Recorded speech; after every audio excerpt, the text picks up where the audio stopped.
মুখ্য নির্বাচন কমিশনারের বিরুদ্ধে আনা তৃণমূলের প্রস্তাব খারিজ। জ্ঞানেশ কুমারের বিরুদ্ধে আনা ইমপিচমেন্ট প্রস্তাব সংসদে খারিজ হয়ে গেল। তৃণমূলের আনা ইমপিচমেন্ট প্রস্তাব গ্রহণই করল না সংসদ।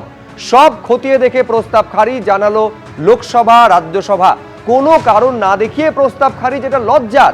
মহান সংসদ নিয়ে ফের বিদ্রুপ বিজেপির, আক্রমণে তৃণমূল কংগ্রেস। মোথাবাড়ির ঘটনা আজকে একদিকে যেমন কড়া পর্যবেক্ষণ সুপ্রিম কোর্টের, একই সঙ্গে এনআইএ কে এই ঘটনা তদন্তভার আজকে দিয়েছে সর্বোচ্চ আদালত। আর এই নিয়েই কথা বলবো এই মুহূর্তে। নিউজ রুমে আমাদের সঙ্গে রয়েছেন প্রতিনিধি অতনু হালদার। অতনু, এর আগের দিনে আমরা দেখেছিলাম সর্বোচ্চ আদালত জানিয়ে দিয়েছিল যে কারা তদন্ত করবে সেই সিদ্ধান্ত নেবে নির্বাচন কমিশন। প্রাথমিক পর্যায়ে এনআইএ তদন্ত করে, রিপোর্ট পেশ হয় এবং তারপরে আজকে একেবারে তদন্তভার এনআইএ কে দিয়ে দেওয়া হলো। দেখো, একবারই এনআইএ কে তদন্তভার দেওয়া হয়েছে এবং আজকে এনআইএ কে যখন তদন্তভার দেওয়া হচ্ছে তখন এনআইএ সুপ্রিম কোর্টে প্রথম দিকে এই তদন্তভার তারা নেবেন কিনা তা নিয়ে সুপ্রিম কোর্টে প্রশ্ন তোলেন যে সমস্ত অফেন্সের তদন্ত তারা করেন। মানে আমরা তো জানি যে এনআইএ তৈরি হয়েছে মূলত টেরোরিজম অ্যাক্টিভিটি সেইটাকে প্রতিহত করার জন্য। ফলে তারা যে ধরনের ঘটনার তদন্ত করেন সেই ধরনের অফেন্সের মধ্যে এখানে সেরকম কোনো অফেন্স তারা পাচ্ছেন না। তাতে সুপ্রিম কোর্ট বলে যে আমরা বললে তো কোনো অসুবিধে নেই, অর্থাৎ সুপ্রিম কোর্ট নির্দেশ দিলে কোনো অসুবিধা নেই, সেক্ষেত্রে সুপ্রিম কোর্টের নির্দেশে এনআইএ তদন্ত করতে পারবে। তখন এনআইএ এই তদন্তভার তুলে নেয় এবং সুপ্রিম কোর্ট এখানে বলার ক্ষেত্রে যেটা অত্যন্ত গুরুত্বপূর্ণ যে যাদেরকে গ্রেপ্তার করেছে রাজ্য পুলিশ এই মামলায় প্রত্যেককে জুডিশিয়াল কাস্টাডিতে পাঠিয়ে দিতে হবে এবং তারপর এনআইএ সেখান থেকে তাদেরকে নিজেদের কাস্টাডিতে নেওয়ার জন্য আবেদন জানাবে। অর্থাৎ রাজ্য পুলিশের হাতে আর কিচ্ছু থাকবে না। শুধু তাই নয়, রাজ্য পুলিশকে সমস্ত তথ্য, নথি, প্রমাণ, কেস ডায়েরি, যাবতীয় এফআইআর, মোট 12টা এফআইআর, সমস্ত কিছু এনআইএকে হ্যান্ড ওভার করে দিতে হবে এবং এনআইএ প্রয়োজন বোধ করলে পরে তারা নিজেরা আবার নতুন করে এফআইআর করবে। তার কারণ তুমি জানো, এই মালদার পাশের জেলা মুর্শিদাবাদই কয়েকদিন আগে বেলডাঙ্গাতে ঘটে যাওয়া একটা অশান্তির ঘটনায় এনআইএ তদন্তের নির্দেশ দেয় কলকাতা হাইকোর্ট এবং তারপরেও রীতিমতো টালবাহানা করে রাজ্য সরকার, রাজ্য পুলিশ প্রশাসন এনআইএর হাতে তথ্য প্রমাণ তুলে দিতে। শেষ পর্যন্ত সুপ্রিম কোর্টের হস্তক্ষেপে আবার সমস্ত তথ্য প্রমাণ, নথিপত্র সব এনআইএর হাতে হ্যান্ডওভার করে রাজ্য পুলিশ প্রশাসন। ফলে আজকে প্রথম থেকেই সুপ্রিম কোর্ট নির্দেশ দিয়ে দেয় যে যাবতীয় তথ্য প্রমাণ, নথিপত্র সব রাজ্য পুলিশকে তুলে দিতে হবে এনআইএর হাতে। তো এটা তো গেল একটা দিক। এবারে আমি আসছি যে এনআইএ তদন্ত কেন দিল সুপ্রিম কোর্ট। সুপ্রিম কোর্ট তার অবজারভেশনে বলছে যে এখানে যেহেতু মূল অভিযোগটা হচ্ছে স্থানীয় পুলিশ এবং রাজ্য প্রশাসনের বিরুদ্ধে, সেই কারণে এনআইএকে দিয়ে এটা তদন্ত করানোর সিদ্ধান্ত সুপ্রিম কোর্ট দিচ্ছে। এবং শুধু তাই নয়, সুপ্রিম কোর্ট বলছে যে ঘটনা ঘটেছে, সুপ্রিম কোর্টের পর্যবেক্ষণ যে এটা মোটিভেটেড, এটা প্রি প্ল্যান্ড এবং ডিপলি ইনস্টিগেটিভ। অর্থাৎ যে এটা যেভাবে ঘটনা ঘটেছে পূর্ব পরিকল্পনা অনুযায়ী এবং এর শিকড় অনেক গভীরে, এই ষড়যন্ত্রের শিকড় অনেক গভীরে, এটা সুপ্রিম কোর্ট তার পর্যবেক্ষণে বলছে। তোমার মনে আছে নিশ্চয়ই যে আগের দিন যখন মামলা হয়েছিল সুপ্রিম কোর্টে, তখনই সুপ্রিম কোর্ট বলেছিল যে এটা ক্যালকুলেটেড, ওয়েল প্ল্যান্ড এবং ডেলিভারেট অ্যাক্ট। এবং আজকেও সুপ্রিম কোর্ট বলল যে এটা একদম পূর্ব পরিকল্পিত এবং এর শিকড় অনেক গভীরে। সেই কারণে সুপ্রিম কোর্ট মনে করছে যে এই ষড়যন্ত্রের পেছনে কারা রয়েছে, কারা ঘটালো, কিভাবে ঘটলো, এটা কেন ঘটলো, এই সমস্ত কিছু বেরিয়ে আসুক। এবং একই সঙ্গে রাজ্য পুলিশ প্রশাসনের কেন এত দেরি হলো এই জুডিশিয়াল অফিসারদেরকে ঘেরাও মুক্ত করতে, সেটাও এনআইএ তদন্তের মাধ্যমে বেরিয়ে আসুক।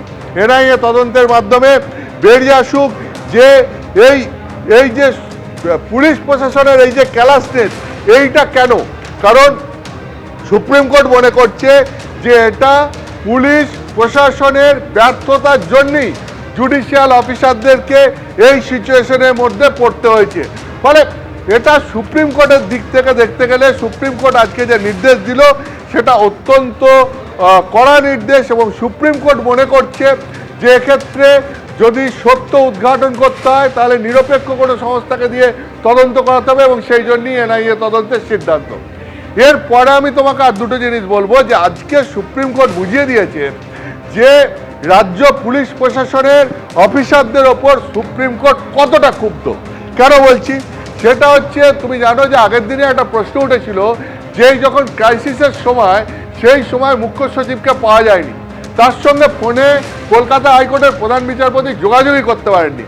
আজকে সেই প্রসঙ্গে ওটে এবং অনলাইনেও হাজির ছিলেন সুপ্রিম কোর্টের এই প্রধান বিচারপতি এজলাইসে অনলাইনে হাজির ছিলেন মুখ্য সচিব। সেখানে মুখ্য সচিবকে জিজ্ঞাসা করা হয় যে আপনি মানে বিচারপতি জয়মাল্য বাগচি বলেন যে আপনি যে নম্বর দিয়েছেন সেটা বেশিরভাগ সময় বন্ধ থাকে। তাতে মুখ্য সচিব বলেন যে না, আমি একটা নম্বর দিয়েছি, সেই নম্বরটা খুব সুরক্ষিত।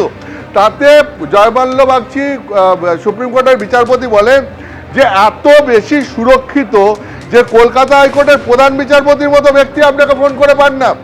ফলে কলকাতা হাইকোর্টের প্রধান বিচারপতির কাছে গিয়ে আপনি ক্ষমা চান, আপনি কারোর সঙ্গে যোগাযোগ রাখেন না, সবাই আপনার অন্ধকারে থাকে। যেখানে নির্বাচন কমিশনকে দায়িত্ব দেওয়া হয়েছে যে এই কাজ করার জন্য, সেই নির্বাচন কমিশনের সঙ্গে আপনারা যোগাযোগ রাখেন না। আর এই বিচ্ছিন্নতা, যোগাযোগ বিচ্ছিন্নতার কারণেই এই বিপুল পরিমাণ জটিলতা ও বিশৃঙ্খলা তৈরি করেছে। মানে এখানে তিনি বিশ্বাসযোগ্যতা নিয়ে প্রশ্ন তুলেছেন এবং বলেছেন যে আমরা কি এটা ধরে নেব রাজ্য রাজনীতি সচিব রাজ্যের সচিব পর্যায়ে প্রবেশ করেছে, অর্থাৎ সেক্রেটারিয়েট, স্টেট সেক্রেটারিয়েট, যার মধ্যে রাজনীতি থাকা উচিত নয়, যারা প্রশাসনকে চালায়। আজকে সুপ্রিম কোর্ট এই প্রশ্ন করছে যে আমরা কি ধরে নেব যে রাজ্য রাজনীতিও এই স্টেট সেক্রেটারিয়েটের মধ্যে প্রবেশ করেছে। ঠিক একইভাবে এখানে যেরকম প্রশাসনের ভূমিকা নিয়ে প্রশ্ন তোলা হয়েছে, ঠিক একইভাবে আমি তোমাকে বলছি পুলিশের ভূমিকা নিয়েও প্রশ্ন তোলা হয়েছে।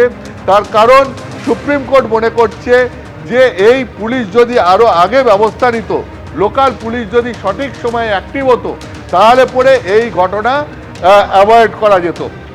তো এইটা হচ্ছে আজকে মূলত সুপ্রিম কোর্টের পর্যবেক্ষণ এবং রায়, যে কারণে সুপ্রিম কোর্ট এই ঘটনায় এনআইএ তদন্তের নির্দেশ দিল। একেবারেই সঙ্গে থাকা হতো না। এবার জলপাইগুড়ির খবর আপনাদের সামনে রাখবো। জলপাইগুড়িতে অমৃত ভারত প্রকল্পের কাজে তোলাচে হামলার অভিযোগ সামনে এসেছে। তোলা না দেওয়ায় রেলের নির্মাণ কর্মীদের মারধর করা হয়েছে, এমনই অভিযোগ। আহত 7 জন রেলের নির্মাণ কর্মী। আতঙ্কে কাজ বন্ধ করে দিয়েছেন শ্রমিকরা। তৃণমূলের বিরুদ্ধেই হামলার অভিযোগ, দাবি রেলের। স্টেশনে তৃণমূল শ্রমিক সংগঠনের অবৈধ পার্টি অফিস গুড়িয়ে দেয় জেসিবি। হামলার অভিযোগে 7 জনের নামে অভিযোগ দায়ের হয়েছে, পলাতক অভিযুক্তরা।